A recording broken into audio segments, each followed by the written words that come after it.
أعوذ بالله من الشيطان الرجيم.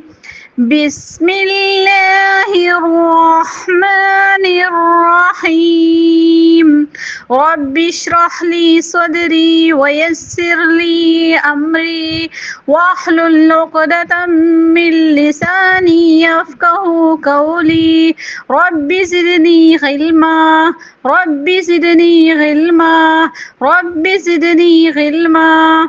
السلام علیکم، زیم ربانی ستاسو د تجوید ټیچره.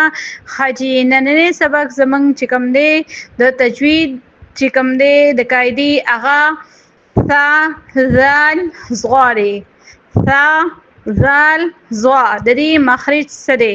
نو ثا د مخرج چې کوم دی هغه د ظالم دی او هغه د زوام دی. څنګه چې د تا دال توا مخرج یو، داسې د ثا ذال زغا مخرج یو دی. خو څنګه توا فروان داسې زغا فور ده، دې کې فرواله دی، یعنی خوله به پرې راډکو.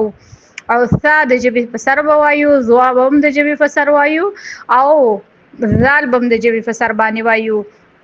خو د دې مخرج هم د تا دال توا په شان دی، خو فرق پکې صرف دومره دی چې هغې کې د ژبې سر د مخامخ یعنی د ثنای علیا جړو سره لګي، او ثا ذال زوا دې کې فرق دا دی چې د ژبې سر د مخامخ یعنی د ثنای علیا غاښونو څوکو سره لګي.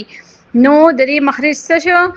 د ژبې سر چې کله د مخامخ دوو غاښونو څوکو سره بهر طرف ته ولګي، د هغې نه ثا ذال وا ثا ذال زوا ادا کیږي.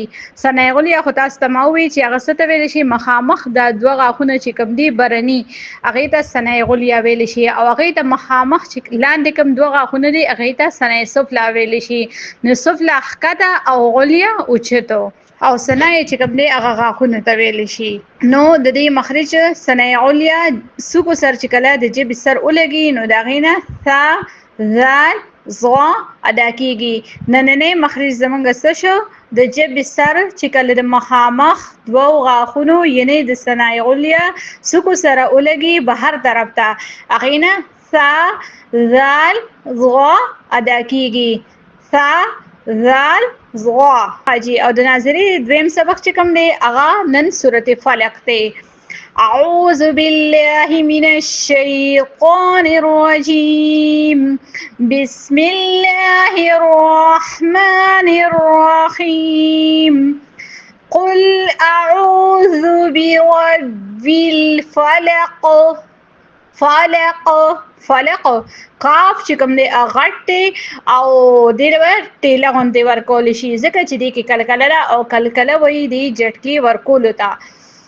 قل أعوذ برب الفلق من شر ما خلق. خلق چې دا خا دا فور ده. ومن شر غاسق إذا وقب. ومن شر النفاثات في العقد. څنګه چې تاسو نننې مخرج د ثا وي، نو من شر النفاثات یعنی نفاسات به نه وایو، ځکه چې ثا بیا په سین سره بدلیږي، نو معنی بدلیدی شي. نو نفاثات في العقد. ومن شر حاسد إذا حسد. د زال مخرج هم موږ ووي چې ثا او زال دا د یو ځای نه ادا کیږي، نو د ژبې په سر به وایو إذا حسد. ربنا تقبل منا إنك أنت السميع العليم. تاسو د نور ویډیوګانو لپاره زموږ چینل سبسکرایب کړئ او مخکې د ثواب او د صدقه جاری په نیت باندې شیر کړئ.